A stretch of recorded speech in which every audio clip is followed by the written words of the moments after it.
The food is the problem. It's the food. You got to fix the food. They're paying cancer researchers to figure out why do Americans have more prostate cancer. They have heart disease researchers trying to figure out why do we have so much heart disease. And at the same time, they're saying more cheese, more milk, more meat, more sugar, more unhealthy foods. Even so, they ultimately reached a revolutionary conclusion: that many of our most crippling conditions could be greatly reduced, if not completely eradicated, simply by eating what they call a whole foods, plant-based diet. This means consuming foods that come mainly from whole, minimally refined plants, such as fruits, vegetables, grains, and legumes. It also means avoiding animal-based foods, such as meat, dairy, and eggs, as well as processed foods like bleached flour, refined sugars, and oil. Campbell and Esselstyn's research in this field would change their lives forever.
Right now, fast food companies and processed foods are spreading all over the world, and people are becoming more overweight, more obese, having more heart attacks, more diabetes, more strokes, and even more cancer. The good news is that nutritional science has advanced to the point where we can have people not have heart attacks. We can win the war against cancer. We can stop people from having strokes. And as they become more elderly, they don't have to become demented in their later years. Because now we know that every tomato has 1,000 different nutrients in it. Every head of cabbage, every piece of lettuce, every cucumber, every bean or berry or sprout has hundreds, even thousands of nutrients that are so important to protect our precious health. The issue is we're not getting enough micronutrients. That's why people are becoming overweight. That's why people are becoming diabetic. And that's why people are dying of heart attacks. Now, nutritional science has advanced to the point where people don't have to have these diseases. The most powerful intervention, the most powerful medicine is what you can do in your own home, in your own kitchens, in your own gardens, and what you can do with your own life to protect your precious health. What I'm saying today is that we all are in this together. If we all eat a diet, which we call it a plant-based high-nutrient diet, we look to eat more of the foods that are highest in nutrients. And the foods that are highest in nutrients, including these micronutrients I'm talking about, are green vegetables. Green vegetables win the awards because they have more nutrients per calorie than any other food. Now take a piece of broccoli or some cabbage or kale that also is high in protein, because don't forget, green vegetables are high in protein. That's how come gorillas, hippopotamus, rhinoceros, elephant, and giraffes get so big, because they eat green vegetables, eat a lot of protein. And green vegetables are high in protein. But here you have the protein packaged with lots of micronutrients, with the phytochemicals, with the antioxidants, with the things that make the body age slower, and we keep our youthfulness, our vigor, and our good health into later years.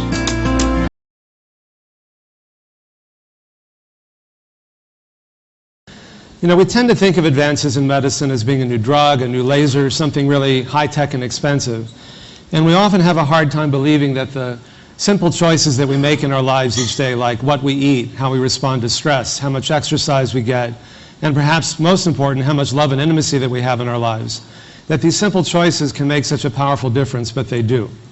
That our bodies have a remarkable capacity to begin healing themselves, and much more quickly than we had once realized. And in this sense, that lifestyle can not only be preventing diseases, but actually treating them, sometimes with drugs, sometimes in place of drugs, sometimes more effectively than drugs.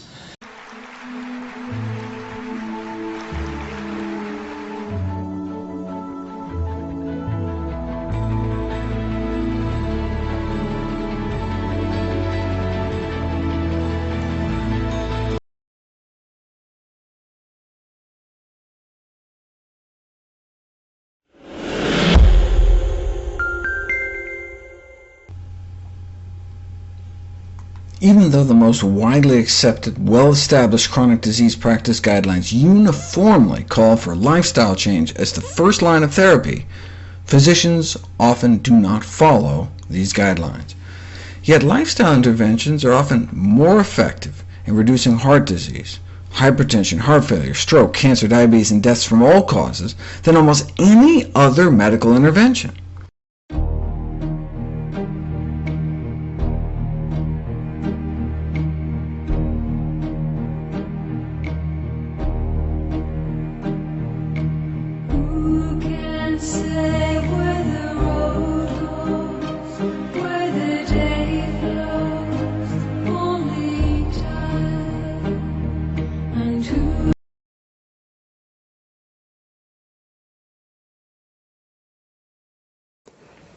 Now, when people think about whole plant-based foods, we've known for a good long time, our grandmothers told us and mothers told us that it prevents future disease.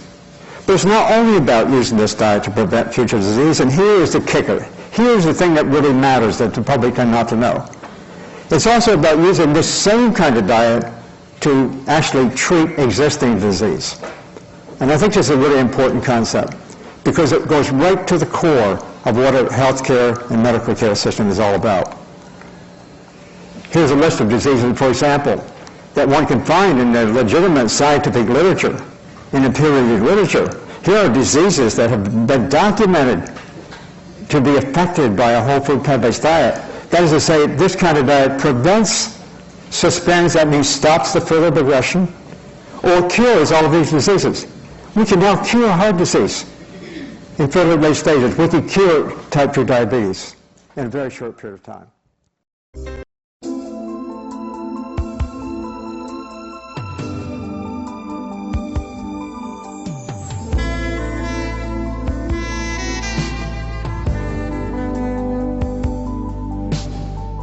The nutrients that are typically found in plants tended to prevent cancers of different kinds. They all had halted their disease. There was no progression. They change their diet. That's the only thing they do.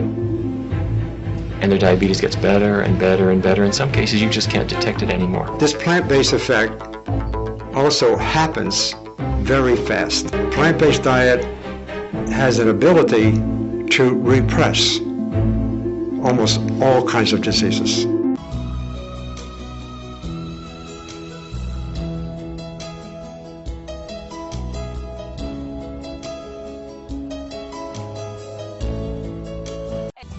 Don't look to the cancer industry for a cure. The cure for cancer is right inside you. And the only way to win your personal war on cancer is to strengthen your immune system by changing your diet. Plant foods are the only foods that strengthen the immune system and contain cancer-fighting nutrients. So a change to a plant-based diet turns out to be the only real cure for cancer we have. The strongest cancer-fighting medicines on the planet don't have scary names, and they're not found in hospitals, but in your humble grocery store.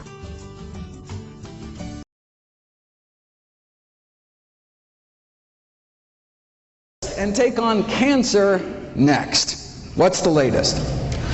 Well, we know from the largest forward-looking study on diet and cancer ever performed by humanity, the incidence of all cancers combined lower among vegetarians than meat eaters. What happens if you put cancer on a vegan diet? Well, the Pritikin Research Foundation just completed this elegant series of experiments, which I want to spend a bit of time on. Simple experiments. They put people on different diets, draw their blood, and then drip their blood on cancer cells growing in a petri dish, and just stood back to see whose blood was better at suppressing cancer growth. They're the ones that published that study showing that the blood of those on a vegan diet was dramatically less hospitable to cancer. Now, even the blood of those on a standard American diet fights cancer. I mean, if it didn't, everybody'd be dead, right? It's just that the blood of those eating vegan fights about 8 times better.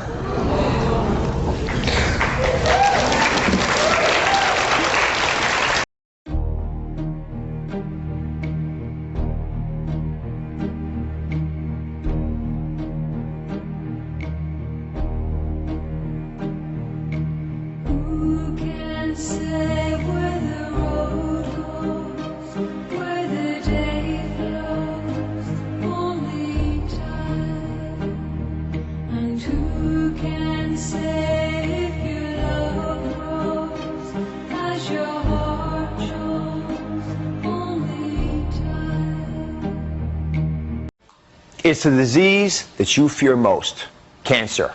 And your ability to fight it lies in one of the biggest buzzwords in health, antioxidants. Today, we're fighting the war on cancer with prevention, antioxidant prevention. You get to be a free radical. Okay? So I want you to take your free radical power and I want you to knock off these balloons. I want you to show what it can do to DNA when the DNA is not protected and free radicals can attack it. Go ahead, whack away. And one more. And what happens? It begins to get very, very unstable. Now, if I don't hold it, it's going to collapse.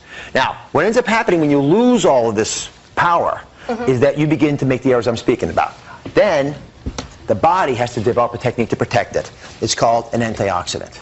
So I'm going to be the antioxidant now. And my job is to prevent you from knocking off the remaining pieces of this, right? Otherwise, the whole thing collapses and we're done. You're going to have oxidation. You're going to have stress in your life. The kids are going to get you tired. You're going to have issues at work. That's going to happen. You're going to eat foods that aren't always perfect for you. I'm okay with that. But you got to have the antioxidant back up to come in there and defend you. So go ahead, knock that out, take it away. There. Go on, one more time. Try to get at it. She's hard, all right? You can't get there, right? I'm nervous. Just take it back up there. Try to get it. Right. The free radicals are fast and they're quick, but the antioxidants are your natural mechanisms that we have always had for all of our existence. Every human being ever created has had antioxidants that can protect us from the world around us. That's why this is so critical.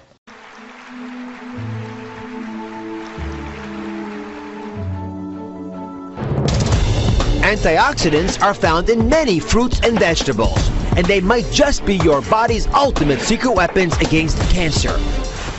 Joining me is one of my all-time favorite guests, cancer prevention pioneer, Dr. William Lee. Dr. Lee, thank you very much for joining us as always. Talking about antioxidants and how they prevent cancer. Well, antioxidants are natural protective molecules that Mother Nature has laced into a large number of foods. And there are literally thousands of different types of antioxidants, but they all do pretty much the same thing.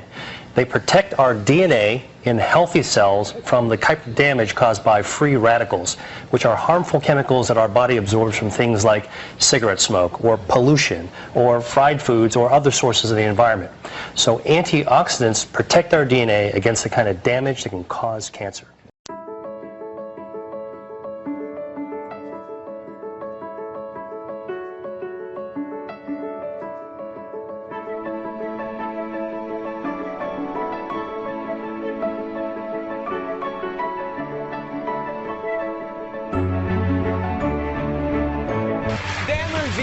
The most powerful antioxidant that you have never heard of. It's one of the keys to fighting off the diseases that you fear the most. It is called glutathione. Now write it down because it's critically important. And here to tell us about it is the director of Yale University's Prevention Research Center and my good friend Dr. David Katz. Welcome, David. So glutathione has been described in many places as the superhero of antioxidants. Why is that? How come no one's ever heard of it before? Because unlike most antioxidants people think about getting in a supplement, this one the body makes. That's the reason people haven't heard about it. It's going on all the time. It's also the reason why it really is the most important antioxidant. It's the one that the body relies on itself to clean up critical toxins. So it's being manufactured all the time, and the body makes critical use of this to defend us against a variety of toxins. So I've got a little demonstration to really make this really clear to folks. This is absolutely essential. You know how I talk about all the things to do in your life, right? The foods to eat, the antioxidant vitamins to take. They all work through this. In the body, you've got glutathione. And you also have lots of cells. Looks just like this, right? And so you got these green normal cells, and you also have toxic cells. Some of these are from outside your body. Some of them are cells of your own that have been damaged by free radicals, and they've been oxidized, damaged by the sun, damaged from foods, whatever. If you put in the normally existing glutathione in your body, it will soak up a lot of these bad boys, take them away, just like that. Now, if you don't have enough of the glutathione, now you put it in there, and you'll be lucky if you just get one of these toxic cells out. So you lose the powerful natural ability of your body to heal itself. We always brag about how the body can help you almost always recover, but only if you help it do that for you. That's what this segment is about. Now, David, how do you know? You like that? I like that. Good. I'll take it home with you. Okay, thanks. Go back to yellow. My kids will love it. Now, how do you know if you don't have enough glutathione in your body? So the issue is this. If you have a chronic disease, most serious chronic diseases are associated with low levels of glutathione. So if you have diabetes, if you've been through cancer, if you're struggling with a serious infection, that may indicate that you're depleting your glutathione. May be worth checking your level, certainly worth doing things to bring your level back up. And then also, if you're chronically run down, if you're chronically fatigued, if your body just isn't firing on all cylinders, low glutathione may be part of it, both cause and effect. So you have to be sort of clued into how you're feeling and your general state of health.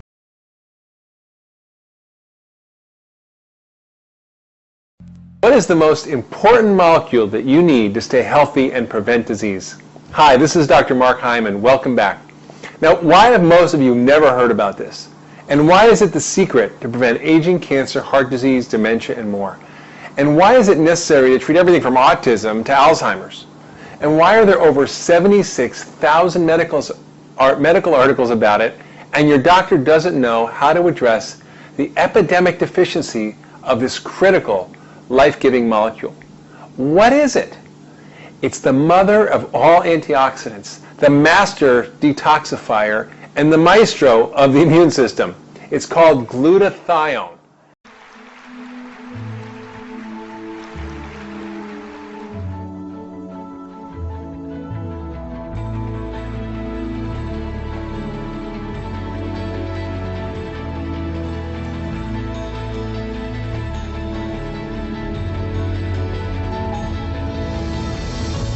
The good news is your body produces its own glutathione.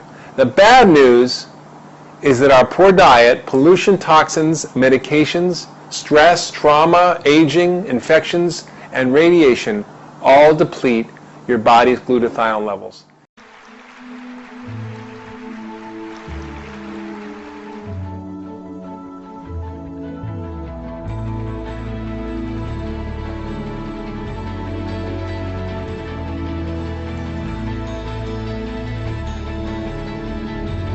And this leaves you susceptible to unrestrained cell disintegration from oxidative stress and free radicals, to infections and cancer, and your liver gets overloaded, making it damaged and unable to do its job of detoxification. But over the years, I've come to realize that our ability to produce and maintain a high level of this glutathione molecule in our bodies is critical to recovery from nearly all chronic illness, and to prevent disease, and to maintain optimal health and performance. And so have the authors of the 76,000 medical articles on glutathione. So keeping yourself healthy, boosting your performance, preventing disease and aging will depend on keeping your glutathione levels high. So the reason that glutathione is so important is that it's responsible for keeping so many of the keys to ultra wellness optimized. It's critical for immune function and controlling inflammation. It's the master detoxifier. It's the main antioxidant and protects our cells and our energy metabolism.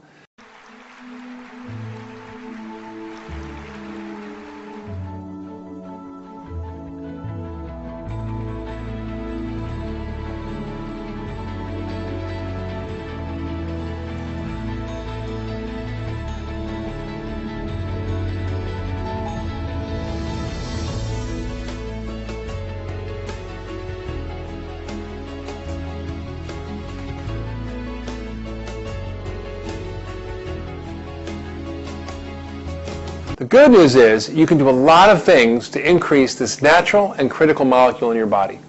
So you can eat glutathione boosting foods, you can exercise, and you can take glutathione boosting supplements. All right, So let's talk about what to eat. What should you eat if you want to boost glutathione? First, I want you to enjoy sulfur-containing foods. And the main ones are garlic and onions and the broccoli family, your cruciferous vegetables. Broccoli, kale, collards, cabbage, cauliflower, watercress, all these great foods that are full of powerful sulfur-containing molecules.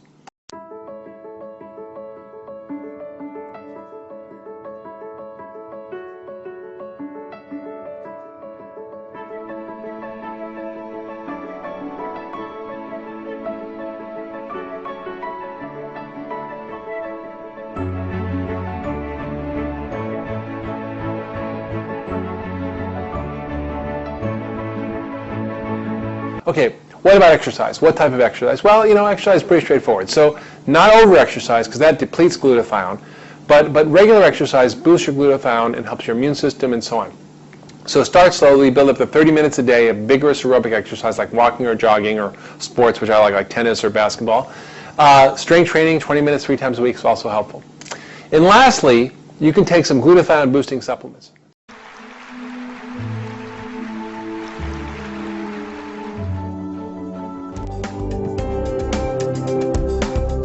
The anti-inflammatory diet is one that addresses most of the chronic illnesses that we wind up suffering from in this country. Those illnesses like cardiovascular disease, diabetes, arthritis, Alzheimer's, all have their root in inflammation that is directly related to our diet and our lifestyle. One of the most significant changes that we can make is to increase the plant base of our diet, because it is within those plant foods that we have the anti-inflammatory compounds. They come from primarily, if you think about the colors, the reds, the blues, the purples, the oranges, those colors represent different plant compounds that have anti-inflammatory benefits. Ginger and turmeric are powerful natural anti-inflammatory agents, and you want to find out how to get more of them into you. Ginger is relatively easy because we're familiar with that, and you know, not only can you add it as a spice to food, you can eat crystallized ginger as a snack. You can also take powdered ginger in capsules, and we recommend that to patients with inflammatory conditions. Turmeric is extremely interesting. It's really the hottest medicinal herb being studied now. Very powerful anti-inflammatory agent, anti-cancer agent. It looks as if it reduces risks of Alzheimer's disease, probably because of its anti-inflammatory effect. Indians eat turmeric at every meal. India has the lowest rate of Alzheimer's disease in the world, and some people think that's due to high concentration of turmeric. There's some animal studies supporting that. You've got questions, we've got answers. Discover natural ways to kill cancer cells, reverse heart disease, and balance blood sugar. Defeat autism, chronic fatigue, and memory issues naturally. We'll reveal natural cures and non-toxic solutions for you and your family. Millions of people are learning the secrets to vibrant health and longevity. Protect you and your family. Stay informed.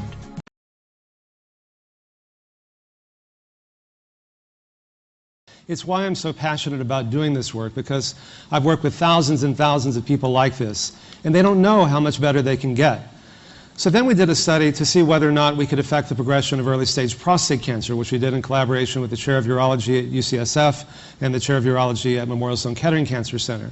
And what we found was that the PSA levels, which is a marker for prostate cancer, went down in the group that made these changes, went up in the group that didn't, in direct proportion to the degree of change, just like we found in the cardiac studies. The more people change, the more they improve. We found that tumor growth was inhibited by 70% in vitro in the experimental group compared to the control group was only 9%. Also, the more people changed their lifestyle, the more it directly inhibited the tumor growth. And then we did MR spectroscopy scans, which are shown here, and the tumor activity is shown in red, which after just a year begins to diminish. So we wondered, how is it that people can get better so quickly? And so we looked at their gene expression. You know, so often people say, oh, it's all in my genes, what can I do? Well, it turns out you can actually do a lot. We found that after just 3 months of making these lifestyle changes, over 500 genes were beneficially affected. And in fact, turning on the good genes that prevent disease and turning off the genes that promote disease, particularly the oncogenes that promote breast, prostate, and colon cancer, which was shown here in what's called a heat map. Red is turned on. You can see it's mostly red at the beginning. And each one of those down here, these are all different genes that promote cancer. They get turned off in just 3 months. And so this idea that our genes are our destiny is really not true. Our genes are not our fate, and we can change that. And when you change the expression of your genes, it actually gets transmitted to your kids as well, what's called epigenetics.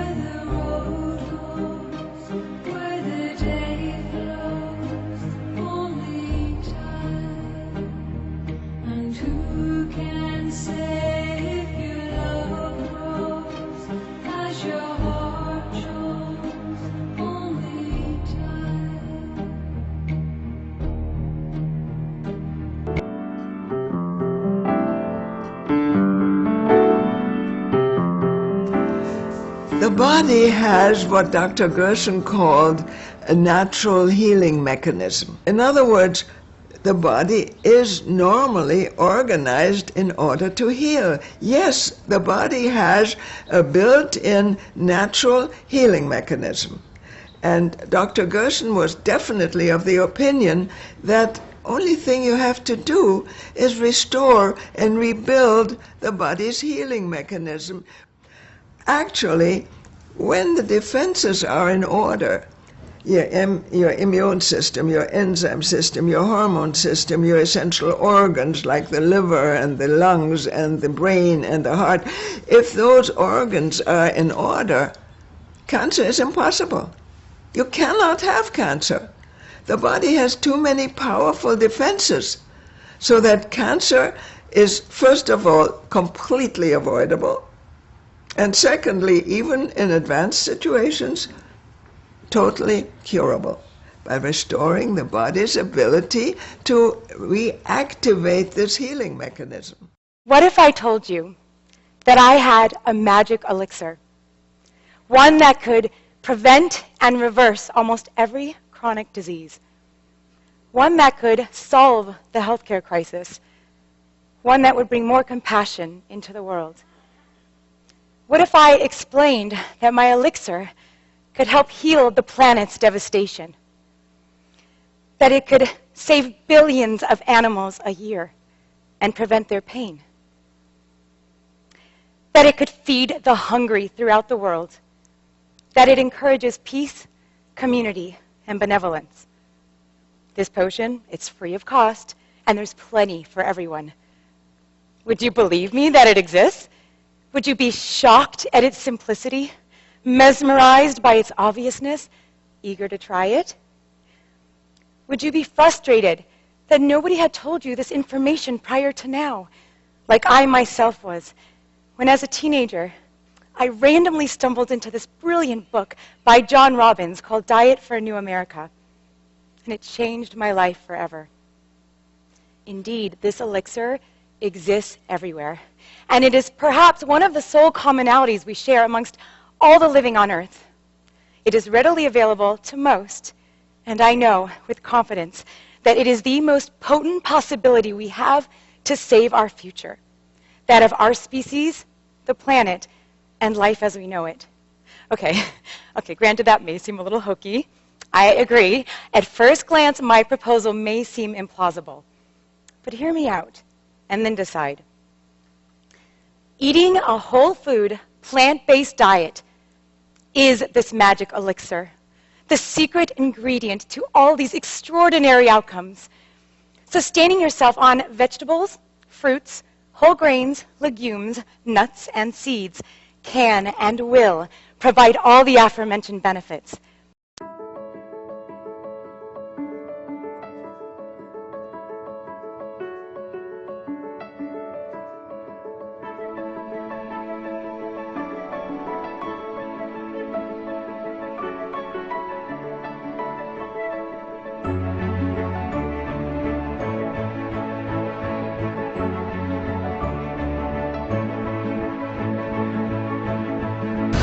Well, we know from the largest forward-looking study on diet and cancer ever performed by humanity, the incidence of all cancers combined lower among vegetarians than meat eaters. They're the ones that published that study showing that the blood of those on a vegan diet was dramatically less hospitable to cancer. Now, even the blood of those on a standard American diet fights cancer. I mean, if it didn't, everybody'd be dead, right? It's just that the blood of those eating vegan fights about 8 times better.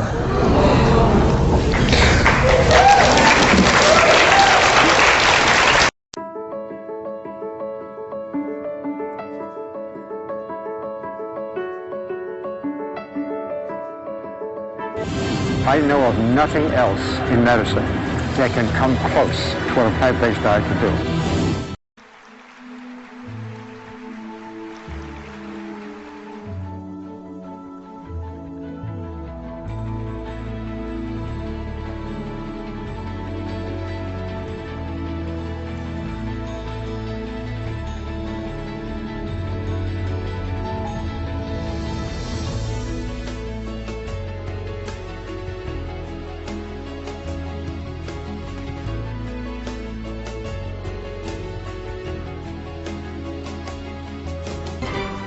The message I'm teaching is that nobody has to have a heart attack. You don't have to have a stroke.